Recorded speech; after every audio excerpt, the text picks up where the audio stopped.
Welcome class. This is your English class and I am your teacher Sarjeevan. We are going to learn about figurative language today. So what is figurative language? Figurative language है क्या?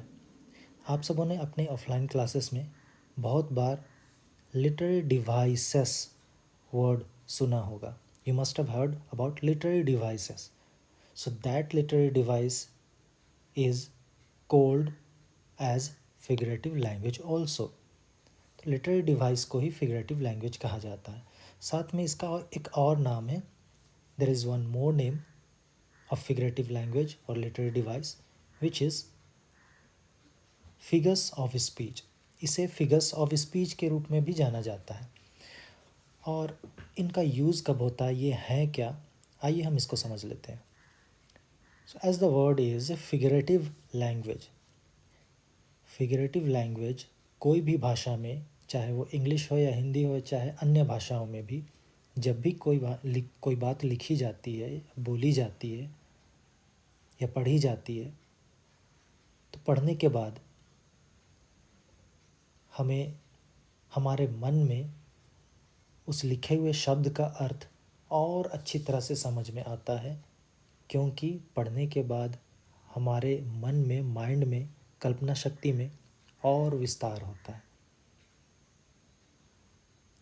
लिखे हुए शब्द का same to same exact meaning ना हो करके उस भाषा को और प्रभावी तरीके से सुनने वाले तक, पढ़ने वाले तक पहुंचाना ही फिगरेटिव लैंग्वेज कहलाता है. So what is figurative language? Figurative language is a impactful way and far more and better than literal meaning, which expands our imagination and reader or listener finds it more sensual and emotionally touched to the meaning. So ये है figurative language. तो आइए हम कुछ figurative languages के बारे में हम जानते हैं जो कि हमारे पोएम्स में बहुत कॉमन है. और स्पेशली हम जब क्लास में पोएम पढ़ते हैं उसमें ये फिगरेटिव लैंग्वेजेस बहुत पाए जाते हैं, जिनमें से मोर कॉमन है सिमिली, पर्सोनिफिकेशन, एलिट्रेशन, मेटाफर. और कुछ और भी अन्य लिटरेरी डिवाइसेस हैं जिसका जिक्र मैंने आप लोगों को पहले ही कुछ और वीडियोस में किया है. आइए हम पहले समझते हैं what is simile. Simile word comes from A English word that is similar. Similar का मतलब क्या होता है? एक समान. एक समान दो चीज़ अगर होते हैं तो उन्हें सिमिलर कहा जाता है, और उसी से बनकर ये आया है सिमिल. सिमिली कब प्रयोग में लाया जाता है? Comparison of two things. जब कोई दो चीज़ों की तुलना की जाती है और तुलना करते वक्त कुछ स्पेशल वर्ड्स यूज़ किए जाते हैं, जैसे लाइक और एज हम यूज़ करते हैं दो चीज़ों की तुलना करने में, तो उसे हम सिमिली कहते हैं. वो लिटरेरी डिवाइस सिमिली कहलाता है.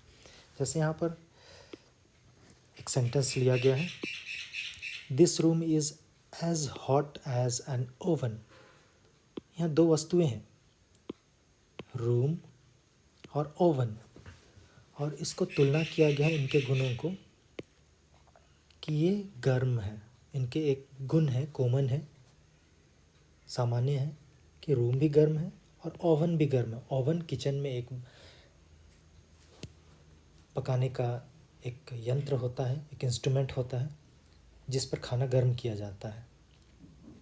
तो ये रूम को कंपेयर किया जा रहा है ओवन से, कि रूम इतना गर्म है जैसे कि ओवन.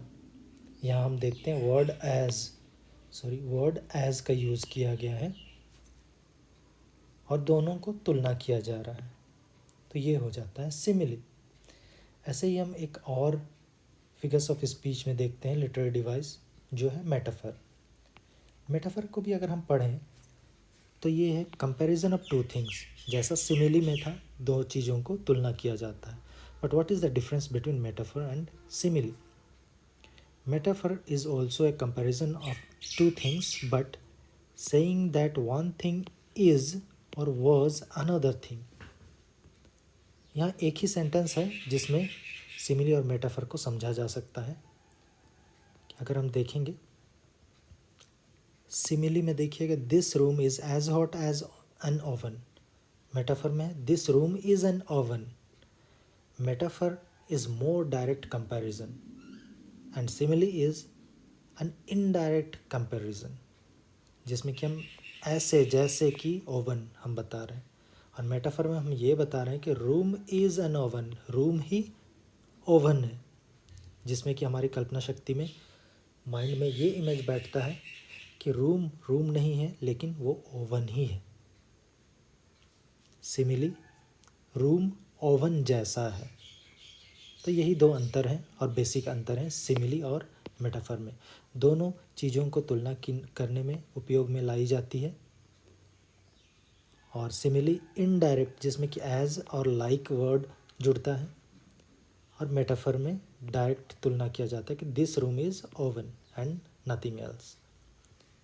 अब हम आगे बढ़ते हैं। Personification, what is personification? And if you see the word personification, यहाँ पर ये पर्सन दिखाई देगा आपको। पर्सन का मतलब होता है ह्यूमन, कोई व्यक्ति। यदि किसी वस्तु को, कोई ऑब्जेक्ट और any animal is given a characteristic of human, यदि किसी व्यक्ति के गुणों को किसी वस्तु या जानवर में हम दिखाते हैं तो वो पर्सोनिफिकेशन कहलाता है। जैसे द ट्री, ये ट्री एक वस्तु है। ट्री डांस्ड, पेड़ क्या करता है? नृत्य करता है, नाचता है। क्या कभी आपने पेड़ को वास्तव में नाचते देखा है, जैसे कि ह्यूमंस नाचते हैं, पर्सन्स नाचते हैं? नहीं। सो tree is given a human like characteristic that it is dancing, it danced in the wind. जब पेड़ को मानव जैसा गुण प्रदान किया जाता है लिखने में, बोलने में और सुनने में, ये चीज़ हम देखते हैं, सुनते हैं, तो इसे पर्सोनिफिकेशन कहा जाता है। सो ट्री डांस्ड। अब हम दूसरे एलिट्रेशन लिटरेरी डिवाइस में आते हैं। What is alliteration? एलिट्रेशन जैसे कि यहाँ पर लिखा हुआ है, द रिपीटेशन। एलिट्रेशन एक तरह का रिपीटेशन है, दोहराव है। किस चीज़ का दोहराव? Of the same beginning sound, किसी वर्ड के शुरू में जो साउंड है उस चीज़ का। ऑफ वर्ड्स, शब्दों के शुरू में कोई साउंड, कोई आवाज़ बार बार दोहराव होता है तो उसको हम बोलते हैं एलिट्रेशन। हम यहाँ पर एग्जाम्पल में अगर हम देखेंगे तो हमारे एग्जाम्पल में लिखा हुआ है 7 snakes slithered slowly। 7 एक वर्ड हो गया, snakes दूसरा वर्ड हो गया, slithered तीसरा वर्ड हो गया, slowly चौथा वर्ड हो गया। और चारों शब्द में जैसे कि यहाँ कहा गया है, साउंड का रिपीटेशन होना चाहिए बिगिनिंग साउंड में।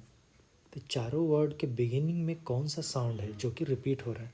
7 स, स्नेक स, स्लिथर्ड स, स्लेले स। जब एक के बाद एक आने वाले वर्ड में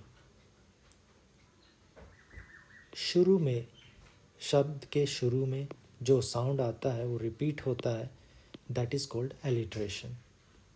तो ऐसे बहुत सारे पोएम्स में या फिर आप स्टोरीज़ में भी कुछ लाइंस में आप देख सकते हैं इस तरह के सेंटेंसेस या फिर ग्रुप ऑफ वर्ड्स, जिसको कि हम बोल सकते हैं एलिट्रेशन।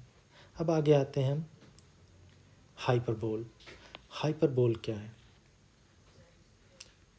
हाइपरबोल को डायरेक्ट हम बोल सकते हैं एन एग्जैजरेशन, बढ़ा चढ़ा कर बोलना। किसी भी चीज़ को अगर हम बढ़ा चढ़ा कर बोलते हैं, एक्सप्रेस करते हैं, तो उसे हाइपरबोल कहा जाता है। जैसे I am so hungry, I could eat a horse. I am so hungry, मैं इतना भूखा हूँ कि I could eat a horse, कि मैं एक घोड़े को खा सकता हूँ. लिटरल मीनिंग अगर हम देखें तो कोई भी कितना भी भूखा हो, कोई पूरे घोड़े को नहीं खा सकता है. लेकिन यहाँ पर अपने भूख के बारे में इतना बढ़ा चढ़ा कर बोला जा रहा है कि मैं इतना भूखा हूँ कि मैं अभी एक घोड़े को खा जाऊँगा. So this is an exaggeration, बढ़ा चढ़ा कर बोलना, और इस तरह के एक्सप्रेशंस को हाइपरबोल कहा जाता है. So this is an exaggeration. Direct exaggeration is called hyperbole. I am so hungry, I could eat a horse. हमारे यहाँ एक और लिटरेरी डिवाइस है, ओनोमैटोपोइया. What is this? ये लिटरेरी डिवाइस क्या है?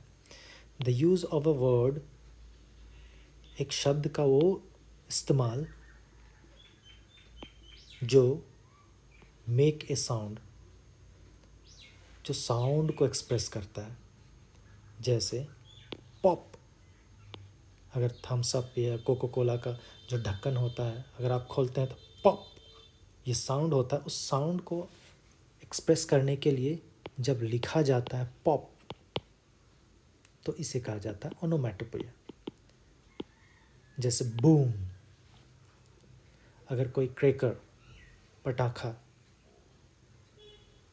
या बॉम्ब ब्लास्ट होता है तो उस ब्लास्ट के साउंड को क्या बोला जाता है? बूम. तो ये बूम वर्ड ओनोमैटोपोइया है. वैसे ही अगर कोई सांप, अगर आप देखते हैं, if you see any snake, how does it sound? It sounds hiss. तो ये वर्ड जो है हिस, ये ओनोमैटोपोइया हो गया. जैसे आप कैट देखते हैं, बिल्ली का आवाज़ अगर आप लिखने में अगर उसको यूज़ करें, क्या होता है? कैट म्यूज़, म्याऊ म्याऊ. ये सारे वर्ड्स जब आप लिखते हैं और एक्सप्रेस करते हैं अपने राइटिंग में या फिर अपने स्पीकिंग में, all those words are called onomatopoeia. So here before you must have understood simile. Simile and metaphor, two things are there which is used for comparing two things in different way. Simile is indirect comparison of two things, and metaphor is direct comparison of two things. So don't make mistakes here. In simile we use like and as, and in metaphor we do not use like and as, but instead we use it directly to compare two things. Personification क्या है? एक revision चलिए देखते हैं. Personification is we give human like character to any object और animal. कोई animal को, जैसे डॉग इज़ लाफिंग, डॉग कुत्ता हंस रहा है. कुत्ते को कभी हंसते हुए नहीं देखते हम, क्योंकि हंसते केवल ह्यूमंस हैं. So we are giving that laughing characteristic to that dog. So that is called personification. Now alliteration. Alliteration is a word play basically. So when there is a sound, particular sound in the beginning of words, and those words are together, and it is called alliteration. So repetition of the same sound at the beginning of words is called alliteration. So we have understood simile, metaphor, personification, alliteration. So onomatopoeia is sounds in writing. Pop, fizz, pop, boom, hiss, mew. Hyperbole is an exaggeration, बढ़ा चढ़ा कर बोलना, like I can eat a horse because I am so hungry. बढ़ा चढ़ा कर मैंने बोला कि मैं इतना भूखा हूँ कि मैं एक घोड़े को खा सकता हूँ. So all these figurative languages are used very commonly in our poems. So this is